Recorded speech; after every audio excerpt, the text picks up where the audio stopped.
about my confidence, yeah. It really shouldn't be no arguments, cause you're now viewing the greatest of all time, saying I can't get better, I promise. So, Erin, thank you for joining us today. Can you just kind of tell our audience members a little bit more about yourself and the Chat Black GTP that you created? Yeah, sure. Thanks for having me. My name is Erin Reddick. I am the founder and CEO of Chat Black GPT, which is culturally informed AI. Awesome. I appreciate that. So artificial intelligence is transforming the world as we know it, right? Like, what was the motivation behind you creating this platform for, African Americans? Yeah, so I was actually laid off from tech. I was working at Meta, and I was in this room on Facebook called Black Women in Tech. Hmm. And when I got laid off, I went in that room and I was like, I don't even know if I belong here anymore because I got laid off. I'm not a Black woman in tech. And that triggered me to kind of reclaim myself in this space. And I decided that regardless of what happened, I'm still going to be a Black woman in tech. And I wanted to go into the next most important technology space as possible, which was AI. And I chose generative AI specifically. And when I started doing research, I noticed it wasn't so great for Black and Brown Americans and decided to push back. And I asked the right questions at the right time, which happened to be, is it really the data? Didn't believe so. And I was able to develop my prototype and start to build my company. Excellent. Now, I love your passion in this space right here. And so, as someone who's, has some expertise and background in technology, why is it important for, our voices to be heard in this space as it relates to the AI? It's incredibly important because, first of all, it's an opportunity for us to have a once-in-a-lifetime self-awarded equity frontier. I don't think it's a kind of technology where we have to ask to be included, right? We have access to it in a way where we can build on our own terms. And without our representation in it, we're going to unfortunately fail to have a safe space to interact. And that can lead to exacerbation of the tech divide. Because of the nature of the technology making us faster, better, smarter, if we don't jump in now, we're going to be, the guinea pigs of AI gone wrong instead of being proactive about it being built in a safer way. So it's very important. And the other part is that once it goes in, it can't come out, right? So exactly. We need to solidify our history and our stories in artificial intelligence in an irreversible way. Yeah. Do you believe that we're already somewhat late? Are we late to the game, or is there still time to play catch up or anything? No, I don't think that we're late to anything. It's more of how do we not miss this wave, So I would say, obviously, AI, machine learning, it's nothing new, actually. Our access to it is new. And that all happened around the same time for the general public, in my opinion. So I think we're just as capable of keeping up with the pace. We just need to catch up a little bit. Okay. Very good. So you partner with an OpenAI chatbot, right? Like, what are your goals for gaining providing access to startup investors and the industry to kind of create more platforms for our voices to be heard? Yeah, so it's not exactly a partnership so much as my prototype and proof of concept was built on the customizable GPT store option that is given through OpenAI. Essentially, it doesn't have any proprietary data layered on top of it, and it is meant to reflect the essence of the algorithm that we're building independently. So in that sense, we have the experience you can have, but when it comes to the product, that is what we're going to be partnering for piloting, making sure that we have pain points addressed, data points captured, and seeing how we can make the best impact on anyone that is working with our technology. Chat Black GPT in itself, we're aiming for it to be free. We don't want to be another barrier to, this kind of technology that kind of goes against what our whole mission is. And so we're partnering with philanthropy. We're partnering with anybody who has, angel dollars that are very flexible in their terms so that we can uplift this project and use our other divisions to help economically support the free offering as well. Very good. So I'm interested. I know I've gone on Chat GTP a couple of times. Like, what is some of the unique questions people ask, or what's one of the most popular questions that are asked on the Chat Black GTP? Yeah, I actually don't have any insight to those specifics, and I Hmm. don't plan to with my own platform either. I don't think how people interact with it is as important as their experience and feedback that they're willing to share.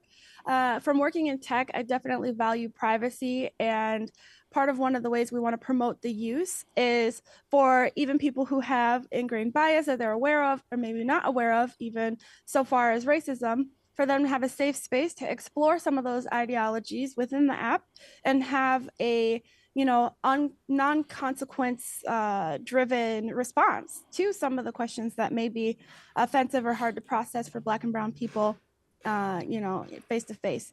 So I don't have that information. I don't plan on harvesting that information. And as far as public interactions, most people just want to test, its Right. black card, so to speak.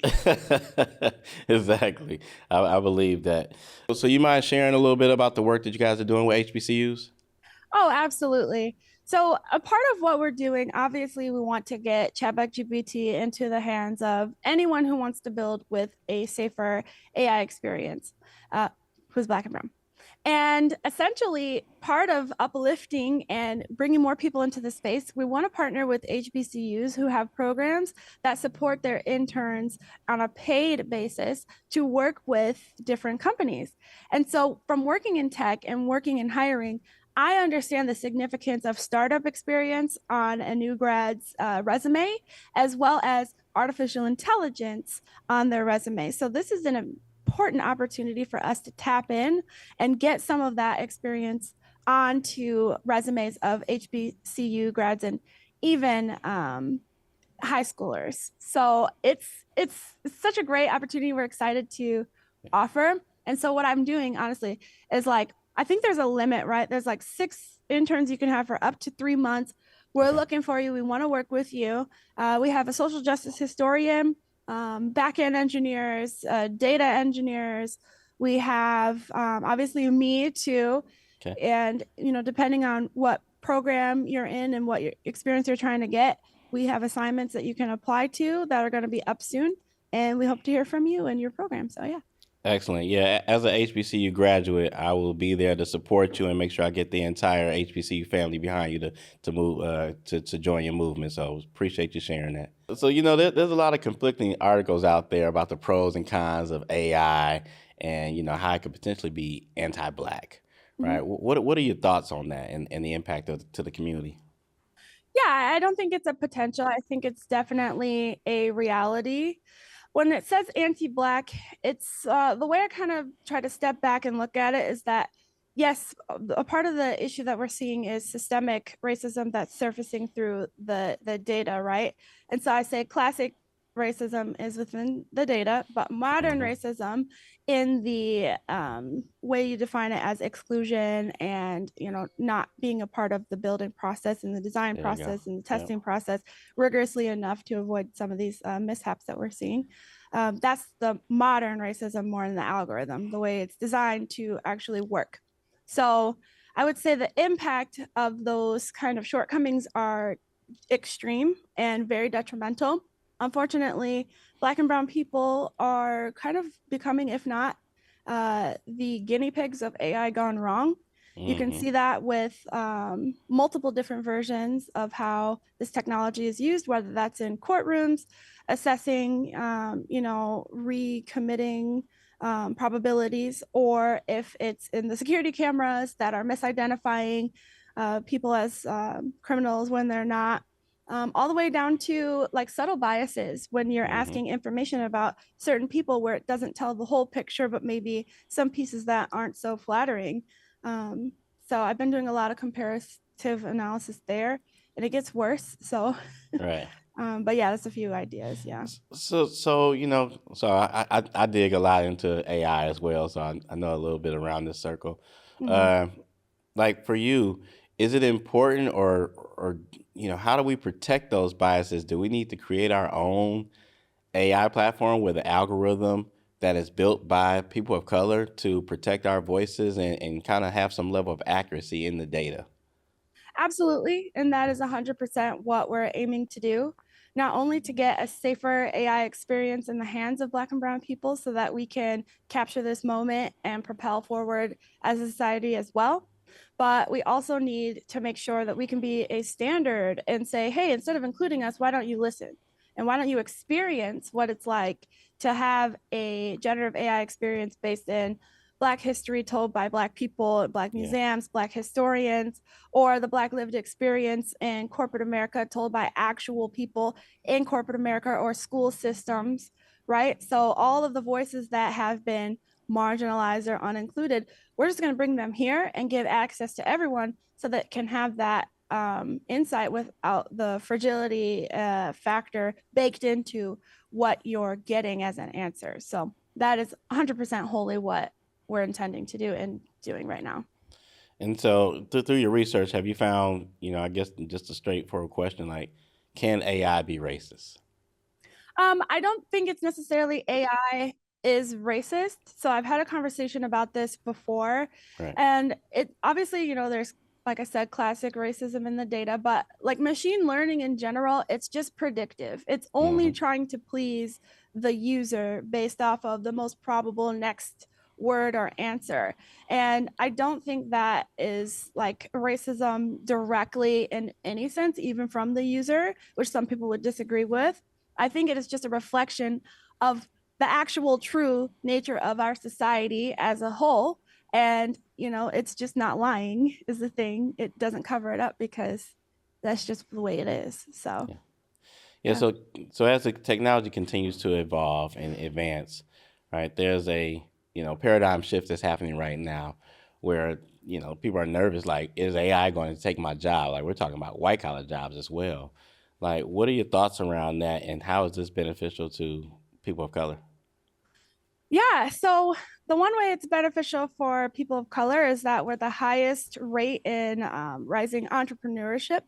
And so, with AI giving us so many different capabilities, I think we'll be the first to look at it through that lens, where it's like, how can we make our lives better and prosper versus how can we make our employer prosper more by being more productive in those environments? We're being pushed out of those environments. And so, we get to kind of redefine how AI is in our lives. And for us, it's a benefit because we can look at it more entrepreneurially from the get-go. Is it taking jobs? Of course. I do think it is a big part of why there were so many layoffs. That is just an undeniable fact. If you learn how to use it, it's not going to, I would say, take your job right away. I think those skills are important. Understanding it and having that acumen and that literacy will help protect you.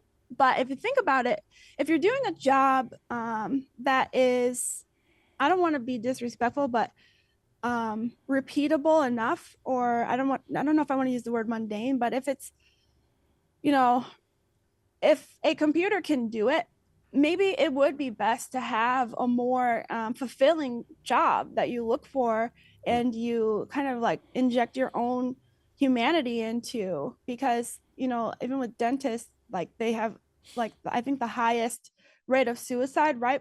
And that's because of how repetitive it is and how you have to do the same thing over and over again, partly. And so maybe getting out of jobs like that will be better for humanity in the long run anyway. Yeah, no, I agree with you. I'm, as a robotics engineer, we actually create more jobs than we take away. But it's, unless you're up close on the position, you don't realize that from afar. So I'm assuming that this is probably really similar. Like, speaking of representation, you're developing your first virtual class now, right? So congratulations, and it's a lesson on AI and cultural representation. Can you tell us a little bit more about that?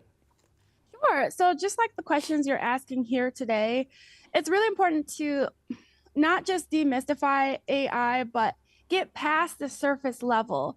A lot of people who are looking for conversations about artificial intelligence, they're kind of picking up on wanting to get past that surface level narrative of, your opinion on whether or not we should act on it, or even what the dangers of the bias is. And so for me, I want to go a step further and be proactive about getting more people involved in the technology. And that starts with helping them be warned about it, but also warming up to it. And so that's the line that I'm treading right now, warning and warming. It's very difficult, but that's why I want to have these kind of classes to give people the opportunity to be met where they are. And I'm very excited to continue developing those. I love that. And I'm really excited about the work that you're doing. This is a predominantly male dominated industry, Mm-hmm. right? And as a Black woman, right, how are you creating a safe space for yourself and others who are watching right now? And what's the advice that you give to young entrepreneurs and women, Black women in this space? And say, what's the advice you're giving them? Say, here, I'm going to set the pathway and giving them the encouragement to do some of the same. Right. So, I mean, yes, it's male dominated. Yes, it's Asian and white male dominated, but so is a lot of other stuff that makes good money. Let's just be Right. real. There And you we go. need to inject ourselves into those spaces because when I tell you there's Uber and Goober dollars out there to be gotten and had and invested, that is not something to overlook or look from the sidelines on. So, the way that I am manufacturing my support is very intentionally telling my entrepreneur story on LinkedIn. Hmm. So LinkedIn is the only platform that I focus on because I worked with Microsoft. I love Microsoft. I think they have a ton of open source learning opportunity for the public. I can appreciate that. And so I'm building on that platform my story from the very beginning. Every time I have a mishap, every time I feel like I didn't take advantage of this moment, or here was a great opportunity I had to make this advancement because of this environment, I share that. Yeah. So having my lived experience and my learnings public is one way that I'm encouraging people to come along for the journey. It's just a matter of seeing it happen. So I don't want to just pop up like everyone else, like $1 million check for our startup, like woo. I'd rather get to the nitty gritty and have that real connection, bring people with me. Yeah, I love that. Man, I'm so thrilled by your passion. Like, how are you continuing to press through the negativity and anything that comes against you, and and not giving up? Do you have a model that you live by, or something that you do to just keep you motivated? Sure. So if you don't speak your truth, you won't be heard. Hmm. That is a big one that I have always kept with me in the back of my subconscious. I was actually raised in a mixed race household. My father is a white man with blonde hair and blue eyes. I'm married to a Ukrainian Okay. man. So, I mean, like, it's nothing that I haven't been exposed to throughout my whole entire life and my personal life. Like Yeah. there's differences, but you can be appreciative on both sides in all ways. And I think that because I have that lived experience, my lens is not super duper like pro black f everybody else. It is Hmm. truly embodying inclusion, and that's why I want everyone to use my app, whether you're looking to enhance your allyship, understand your own biases, just generally curious and tired of bothering black people. Like Hmm. it's for you too. And so I actually don't pick up on or experience a lot of hate or negativity because my brain already works differently. I think just from being raised in a diverse environment and being in the marriage that I'm in. So, I mean, yeah. Yeah. No, thank you for sharing that. I mean, you're out here breaking glass ceilings, so that's dope. I appreciate you sharing that. I mean, you're on a speaking tour right now regarding AI. Like, what's next for you? Yeah, so I'm actually about to start filming on a web series show called Tech Me As I Am. Okay. She's wonderful, and I'm excited for the work we're doing here. But essentially, it's talking about how you can bring your full self into like your entrepreneurship journey and how important it is to think from like your experience and how they shape what you're moving forward Yes. on. And so I have this one. I'm planning on going to San Francisco to attend a conference I was invited to. And then I will be off to Seattle for a conference. And then I have speaking event in Philadelphia, and then New York, and then speaking in Florida. So, and then I'm looking at adding in Atlanta. So I'm just kind of moving around, making relationships in different cities around the US, because I refuse to build this in a silo. Yeah. Right. If it's truly going to reflect the community, I need to be in it, not just behind my screen. So, yeah. Amazing. And what's next for Chat Black GTP? Yeah. So we're piloting, right? And so when you get to a certain point in your startup where everybody knows what you're trying to do, they're waiting for the release. We're not getting any younger here. So we're pushing closer to version 1 launching, which we hope to do in June. That is what our goal is. And with that, we have other business divisions that we're uplifting, that we want to actually complete an ecosystem of AI for good. So we have consulting, which we have a risk management framework playbook for Black degradation that will be publicly available. You can validate some of those concerns and vulnerability points you may have with our consulting team. If you want to test those concerns that are validated, we're building out a specialized red team for that. And if you just want to have a custom model of your own, you can just grab one of those too. So we're piloting so that we can get those validation points, those data points, those pain points, and start to build a better case for strong philanthropy dollars and strong angel investment, which we have a lot of eyes on us already. So very excited. I'm excited for you. That's awesome. So can you tell our audience, like, how can they gain access to Chat Black GTP? Yeah, so right now you can use the OpenAI app to access the basically non-proprietary data infused version. So there's a 3.5 version, which I didn't realize they actually open up this store to anyone. So if you don't have an upgraded version, you can still access Chat Black GPT. It's just not going to be as good as the upgraded version. So it's going to give you like the diet Chat Black GPT custom model.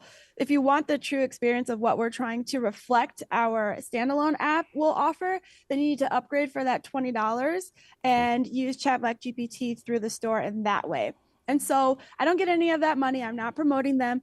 The only reason I'm suggesting it is because you also have the opportunity to then build your own customizable GPT with that upgrade. And I think everyone should have and be encouraged to take the opportunity to explore the technology themselves. And I'll have a couple webinars on how to do that too. So yeah, Okay. that's where you can go.